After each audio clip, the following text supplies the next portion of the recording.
Yaorana et bienvenue sur Jurismana. Aujourd'hui, nous allons rapidement présenter les actes de gouvernement.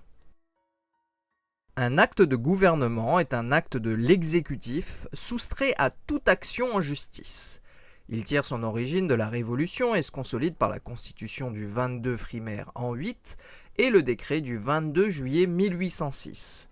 La notion d'acte de gouvernement contribue à fixer les frontières entre juges et pouvoir politique en établissant une liste jurisprudentielle d'actes qui relèvent du seul pouvoir politique et dont aucun juge ne peut connaître. Aujourd'hui, il fait référence à certains actes relatifs au rapport entre l'exécutif, le Parlement et certaines décisions du président de la République et du Premier ministre, comme par exemple le refus de présenter au Parlement un projet de loi, ou encore la décision de choisir la voie du Congrès et non celle du référendum pour l'adoption d'un projet de révision constitutionnelle. Il s'agit aussi de certaines décisions du président de la République, comme celle de mettre en œuvre l'article 16, ou encore le décret portant dissolution de l'Assemblée nationale.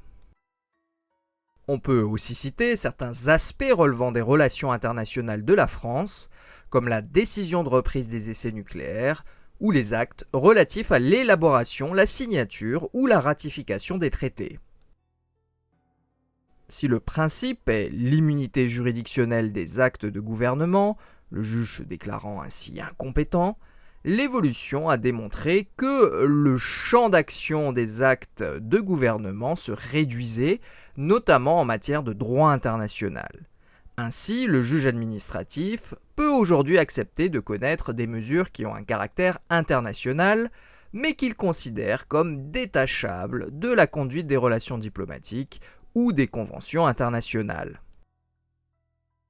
Et voilà, nous en avons terminé avec cette brève présentation des actes de gouvernement. Merci à tous et à très bientôt sur Jurismana. Parhayane!